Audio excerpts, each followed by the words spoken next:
Okay, everyone, let's start again with our blueprints for the vinyl player or the record player. So in the other class, we made the record spin round, didn't we? The turntable. So now we'll make the arm that holds the needle, and we'll get that to be animated just as it needs to be. Okay, so it'll just move over to the record and make it look like it's touching the record with the needle. Okay. So we need to think, what's the movement? Let's think about how it's going to move. So we've got the arm here, the pivot point's in the great place, which is perfect for us. So when the person interacts with this blueprint, what do we want it to do? Well, the first thing that's going to happen is when you click, the arm is going to move. And where will it need to move? Maybe up here. Okay, and then it's going to need to roll. Okay, so it rises to a certain angle, and then it's going to need to spin to another angle, and then it goes down and it touches the record. So a motion similar to that, okay? That's what it's going to do. So we have to try and reproduce these three different elements, okay? The rise, the spin, and the descend. So let's see if we can set this all up. So we also have to use our set relative rotation as well. So let's just bear those things in mind as we put this together. So it'll be an event to be turned on with the flip flop as well. So I'll add this sequence here to sequence 1, just so it runs at the same time, and add our flip flop. And then event A could be for switching on. So I'll create a timeline to reproduce these events in the time that we want. So let's drag out from here and create a timeline. And we'll name it arm movement. Okay, double click it to get into it. And we need the float as well in a second, but we'll just think about this. Which way is it going? Okay, it's going to rotate on the yaw and then on the roll. Right, okay. So I'm just thinking about the direction and the axes that are needed.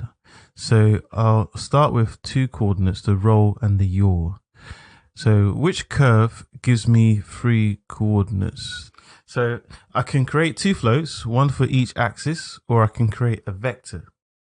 So a vector gives me both curves at the same time. So just name that. So I can use it just once, and I don't need to think about using another animation sequence. Okay, so let's create it in here. I've done it before as well, so I'll just use the values which I know are going to work. Okay, and then if you want to do the same thing, you can copy it. So basically, we can leave this movement here for 5 seconds. I'll start with a curve on the x-axis, which is going to represent the movement of the arm going up and down, which will be this one. So it'll be on the roll axis. So let's do that. Let's create a movement for that, just here on the x-axis. And let's think in 5 seconds, it has to rise, okay? So it's going to go up, and I can leave 1 second for the arm to do the movement. Let me turn off snap, actually. That'd be a lot easier for us to navigate. Okay. So it won't need 10 degrees, will it? We can use the value it's showing here. We can use 5 degrees just to round it up.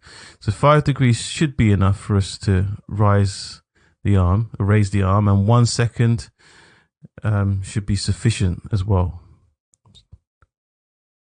Okay, there we go. It's -5 actually, isn't it? So let's represent this in the curve. So we'll represent the movement of the arm. Oops, I think I did it wrong here. Let me hide that. I can only edit the x-axis, remember? Remember what we saw in the timeline class a few episodes back? So it's idle on the x-axis. I'll leave the resetting position as well. And then in 1 second, it's going to move. Let me just zoom in a bit. So it needs to have the keyframe at that position. And I'll add a key here to the end as well. Okay, so you can see the complete curve now. It makes it a lot easier for us to work it out. At minute or a second 1 second, it's going to rotate until it reaches 5 degrees or minus 5 degrees. And then, so we've got this movement. So that's done to minus 5. And it's going to stop because our arm is then going to start to rotate. Okay. So it's going to rotate on this axis and then it's going to go down. And it'll stop for a while and then it does the opposite movement. All right, let's think about this. So we'll do it section by section just to avoid any problems. We have it here at minus 1. Let me create a key here so we can think about that when it gets to 4 seconds. Okay, so it takes on this movement for, let's just check this again. Okay, so it descends below the original position, doesn't it? This comes down here and we have to find this angle, but we can do that later. So we have our curve. I'll leave it on auto. So it's a nice smooth motion. Let's just do that.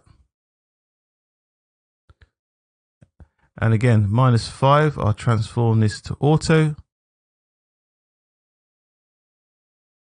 And here it's auto 2.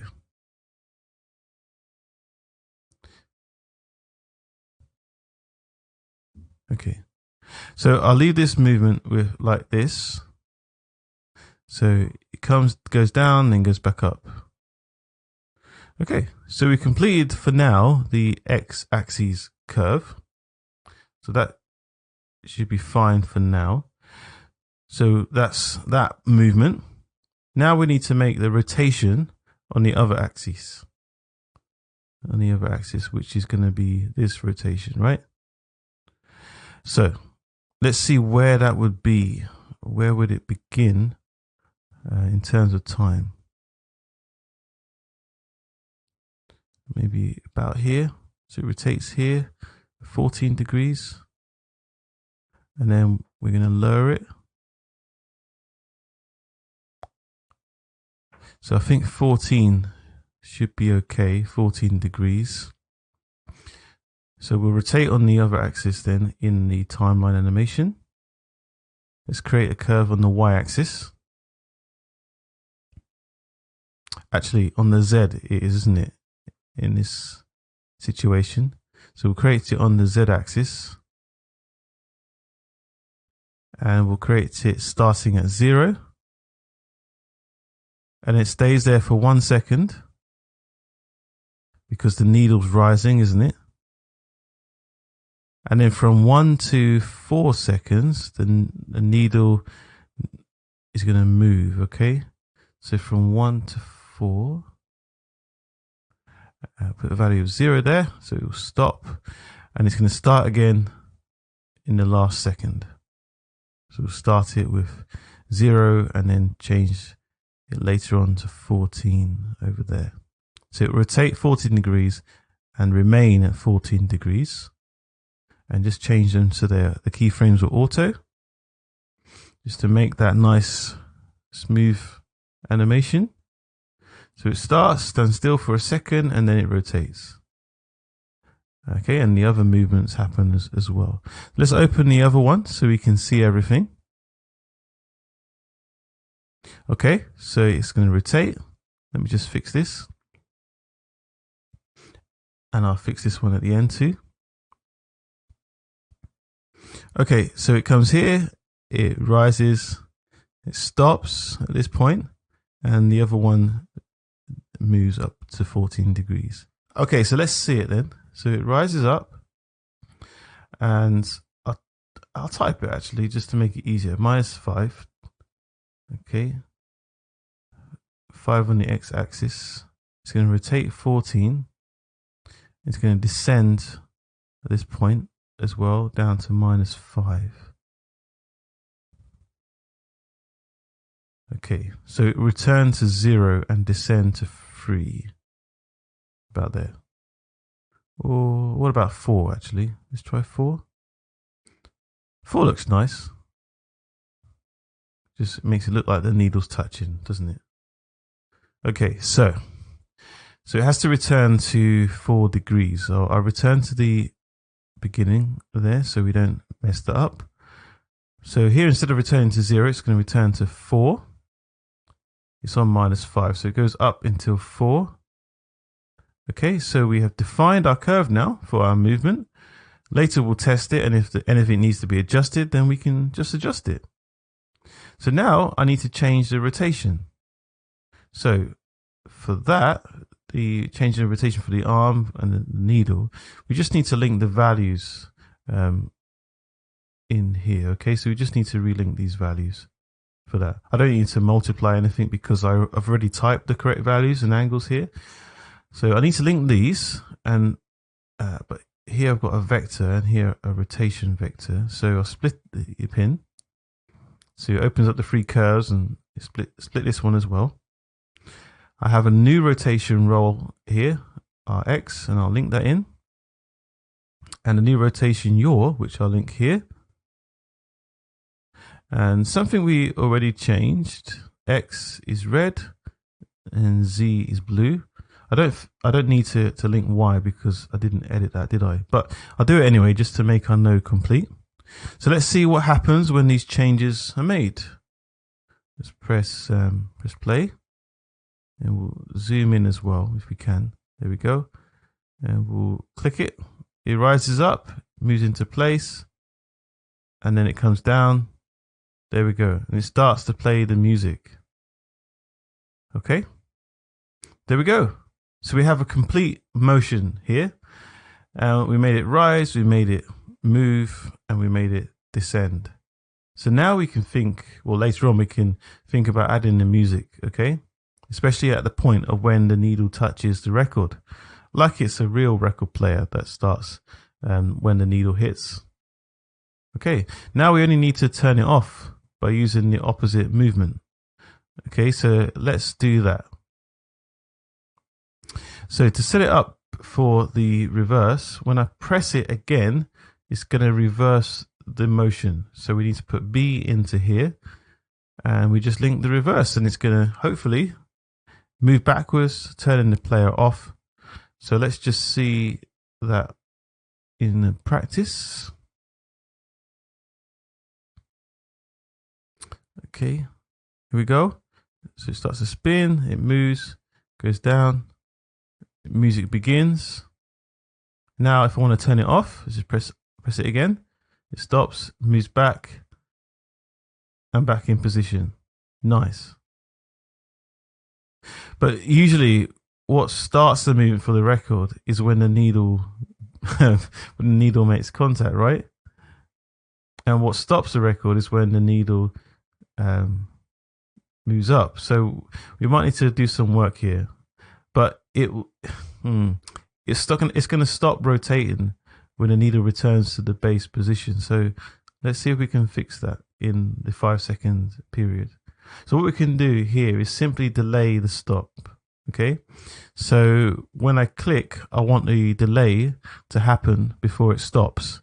So we can add in a delay, and we can delay it to about 5 seconds. Makes sense, doesn't it? Let's just move it over so we've got a bit more space. Cool. So there we go. So here I press the button. It's going to delay for 5 seconds. And let's see what happens. Okay, it's rotating. The needle goes down, plays. I want to turn it off. It keeps spinning. And the needle goes back into place, and the record stops. Okay, so that's a bit better, isn't it? Now we have a record player with all its animations made in the blueprint. Cool. So the animations for the mesh have been complete. So let's just comment on that, and we're going to call this arm movement. And our blueprint with the animations are ready. So we'll add the feature of the music in the next class.